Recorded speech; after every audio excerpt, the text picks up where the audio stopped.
네, 이청원 본부장과 함께하고 있습니다. 자, 오늘 전반적으로 특징주 어떻게 보셨는지 이제 점점 겹치는 특징주가 생겨나고 있습니다. 네, 그만큼 움직이고 예. 가는 종목들이 그대로 가고 있다라고 하는 건데 저는 딱 세 가지가 눈에 보였어요. 첫 번째로는 전 채널에서 선택한 LG화학. LG화학 같은 경우에는 얼마 전에 이슈가 있었죠. 2차 전지 관련된 사업부를 분할할 것이다. 그로 인해서 LG화학의 주가가 크게 약세를 보였었는데 오늘 어닝 서프라이즈에 대한 기대감, 그것이 결국 주가 상승을 견인하고 있습니다. 하지만 여기에서는 냉정해지셔야 돼요. 지금 LG화학은 그동안 주가 상승을 견인했던 상승 모멘텀을 어느 정도 잃어버린 상황에서 나온 어닝 서프라이즈이기 때문에 이것이 4분기나 또 내년 상반기까지 유지되기는 매우 힘들 겁니다. 그게 뜻하는 것은 결국 LG화학은 오늘 일정 부분 비중을 줄일 수 있는 한 번의 기회다라고 여러분들이 생각을 하셔야 되고요. 두 번째로 사회적 거리두기 1단계의 시행에 따라 GS 리테일이라든지 BJF 리테일, 말 그대로 소비주죠. 소비주가 약진하고 있는 모습, 그리고 지난 주말 동안 이슈가 되었던 아프리카 돼지열병 관련된 종목들이 각 채널마다 어느 정도는 자리 잡고 있는 게 아닌가. 기타 다른 종목들은 개별 종목 그리고 개별 이슈에 따라서 움직이는 것 같으니 오늘은 제가 조금 전에 이야기해드린 세 가지 정도만 참고하시고 시장 바라보시면 될 것 같습니다. 네. 네, 이렇게 특징주가 좀 잡혔다라는 말씀드리고 이 중에서 세 종목을 저희가 이슈를 전격적으로 분석해드리면서 워낙 또 이제 기술적인 분석으로 봐주시니까 네. 그런 팁까지 얻어가시면 될 것 같습니다. 자, 수많은 특징주 중에 첫 번째 종목은 뭘 봐야 될까요, 본부장님? 네, 체시스를 한번 봐야겠죠. 네, 체시스. 네. 자, 오늘 이게 이제 아프리카 돼지열병 관련주로 분류가 돼서 네, 올라갔거든요. 네. 예. 그런데 이 기업 자체로는 그런 내용이 없었고 뭔가 네. 연결된 기업에서 어떤 내용이 예. 있었나 봅니다. 예. 우선 체시스 같은 경우에는 자동차 부품 회사예요. 그러니까요, 예. 그런데 보유하고 있는 계열사가 예. 이 동물 관련된 의약품 또는 항생제를 만들고 있다라고 하는 것 때문에 엮여 있습니다. 다만 체시스나 또 파루, 이글벳, 뭐 마니커 FNG, 우리가 흔히 말하는 아프리카 돼지열병 관련 주들의 종목 흐름 오늘 다 똑같아요. 뭡니까? 시가는 전부 다 띄워버리고 다 눌려버리죠. 지금 전부 다 음봉이 나오고 있습니다.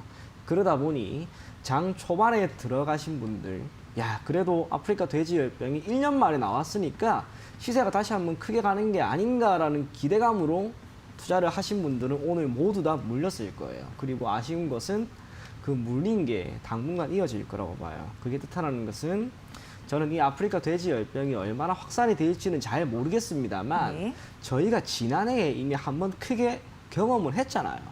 선제적으로 정부 차원에서 대응이 나올 것이고 또 아프리카 돼지열병의 확산이 2, 3일 동안 막 터진 게 아니라 두 군데 농가에서 몇 마리 안 나왔어요.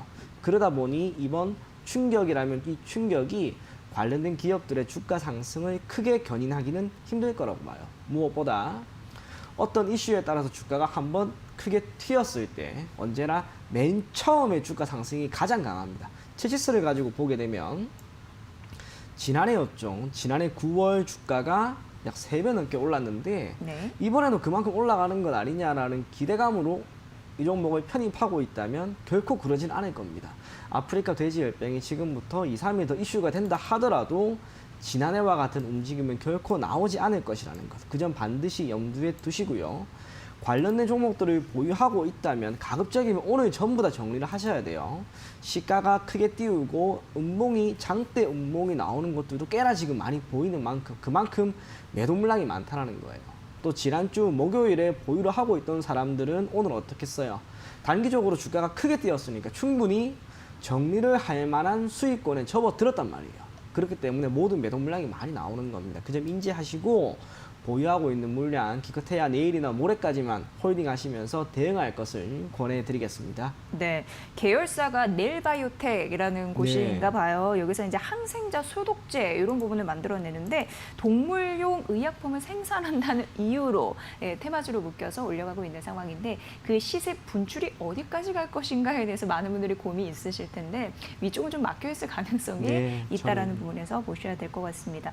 전략은 뭐 그러면은 뭐 따로 이제 목표가 이런 거는 설정하지 말고 지금 수익 실현의 기회다 이렇게 알고 가면 될까요? 네, 저라면 과감하게 지금이라도 정리를 최대한 빨리 정리를 하는 하십시오. 게. 예. 네, 알겠습니다. 오늘 장중에 26% 넘게 오르기도 했거든요. 지금 이제 상승폭 줄이고 있어요. 한 17% 이렇게 급등세 뭐 유지하고 있지만 장중 고점에서 밀려나고 있으니까 이 부분 판단해 보시면 될 것 같습니다.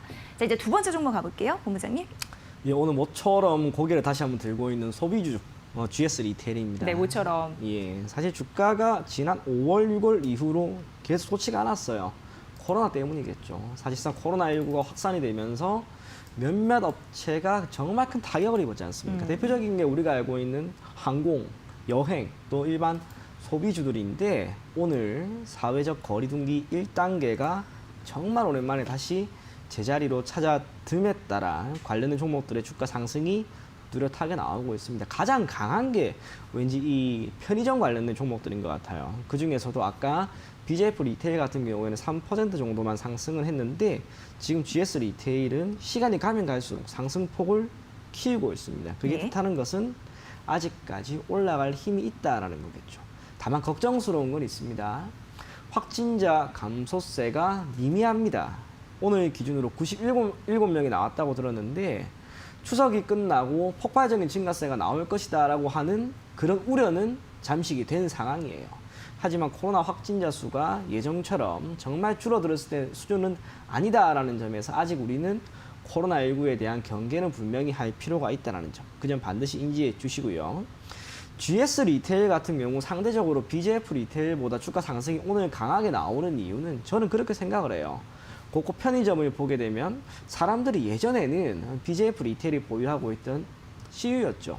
그곳을 많이 갔는데 요즘에는 GS 리테일이 보유하고 있는 GS25를 가는 사람들이 더욱 많아지는 것 같습니다. 뿐만 아니라 동생 같은 경우에는 GS 슈퍼마켓도 영위하고 있죠. 그게 지난해까지는 계속해서 적자 구조를 유지를 했는데 올해는 어느 정도는 그 적자 폭을 줄어들 것이다 라고 하는 기대감도 있고 몇 년 전부터 시행을 한 호텔 사업도 이제 어느 정도 마무리 단계로 접어들어서 이것 또한 수익을 창출할 수 있는 한 가지 사업부로서의 역할을 할 것이다라고 하는 기대감이 오늘 주가에 모두 다 묻어나고 있는 것 같아요. 호텔 같은 경우는 2분기 대비해서 괜찮아지는 거죠? 네, 예. 2분기가 사실 너무 안 좋았기 때문에 바닥이 더 지금은 없다라는 측면에서. 그렇기 때문에 예. 사실 아까 특징주에 호텔 신라도 있었단 말이에요. 그것도 비슷한 맥락이 아닐까 싶어요. 네, 네. 다르게 보면 코로나19에 따른 충격이 조금씩 완화되고 있기 때문에 그것과 관련된 수혜 종목들도 이제는 고개를 조금씩 들 가능성을 결코 배제할 수 없다는 점.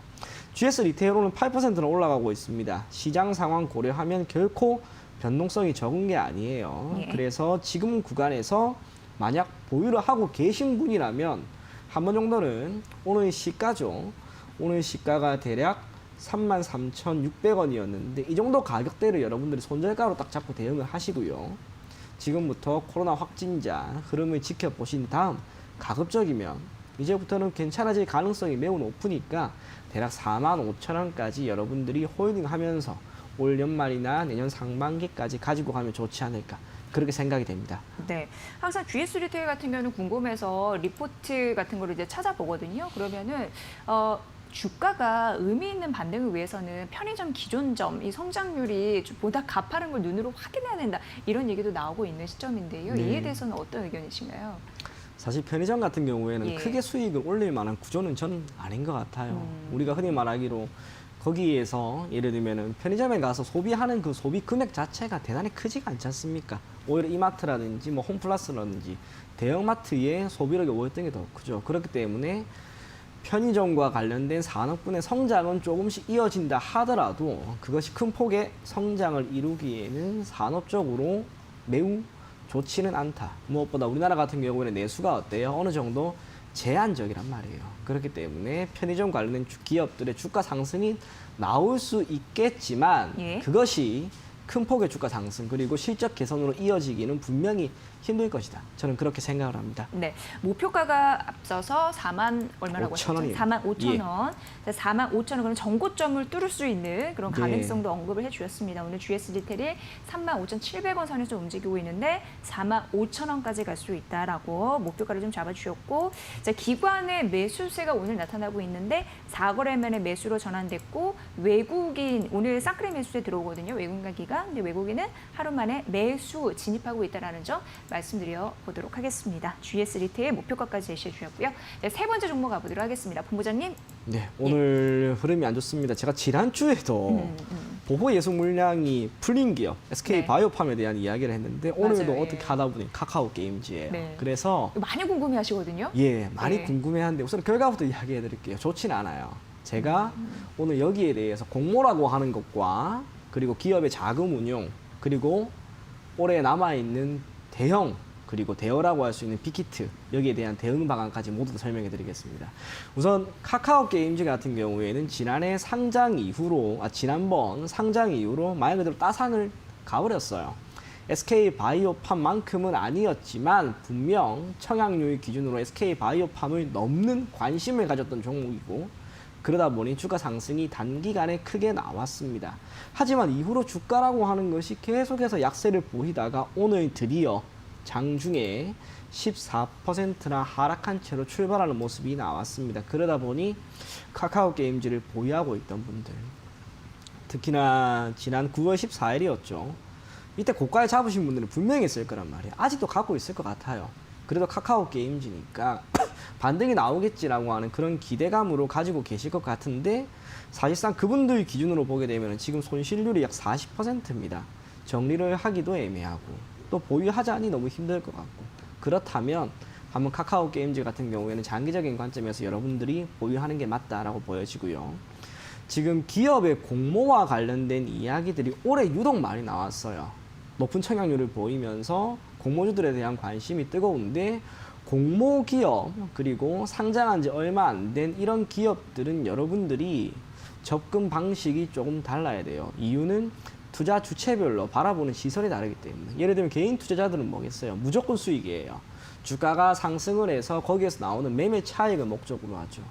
하지만 IPO를 주관하는 주관사의 입장에서는 고객을 최대한 많이 유치받아서 그들을 자신들이 이용하는 회사의 고객으로 만들거나 또는 기타 교차 판매를 하는 것이 근본적인 목적입니다. 마지막 기업은 어떻겠어요? 기업은 주식이라고 하는 이 직접 금융의 꽃이라고 할 수 있는 이 주식을 통해서 최대한 많은 자금을 융통하는 게 근본적인 목적입니다. 주가가 빠지는 것은 나중에 얼마든지 회복을 시킬 수가 있어요. 하지만 상장을 앞두고 딱 한 번 있는 공모에서는 최대한의 자금을 융통하는 게 목적이란 말이에요. 지금 빅히트 엔터테인먼트 보세요. 공모가는 최상단에 있고 공모 가격 또한 시총 대비 약 5조입니다. SM이나 JYP, YG 이 세 가지를 합친 회사보다 시총이 높을 거라고 생각되는데도 불구하고 사람들은 공부를 한단 말이에요. 그만큼 공모가 어떻게든 주가가 갈 것이다라고 하는 기대감으로 우리가 생각을 하지만 아쉽게도 이렇게 결과는 처참합니다. 그래서 카카오 게임즈를 보유하고 계신 분이 있다면 우선 너무 고가에 사셨으면 어쩔 수가 없어요. 가지고 가야 돼요. 하지만 지금 손실이 약 7, 8% 정도이신 분들은 비중을 반드시 줄여 나간 다음에 기회가 왔을 때 다시 한번 잡는 게 좋지 않을까 저는 그렇게 생각이 됩니다. 네, 이게 이제 최고가가 89,100원까지 갔었던 주가인데 지금 49,200원 선까지 쭉 떨어져 있습니다. 그런데 네. 이제 공모가는 24,000원대였잖아요. 공모가 대비에는 오르지만 그래도 좀 뒤늦게 따라 붙으셨던 분들은 좀 울상이지 않을까 싶은데 그런 의미에서 좀 잘 판단을 해주셨으리라는 네, 생각이 들고 그 좀 시나리오 잘도 참고를 해보셔야 될 것 같습니다.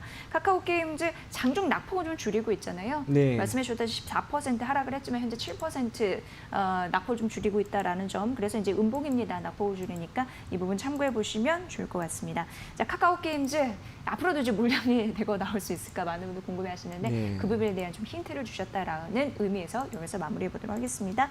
자, 오늘은 특징조공자 희망투자연구소 오늘 이 시간 이청원 본부장과 함께했습니다. 본부장님 잘 들었습니다. 네, 감사합니다.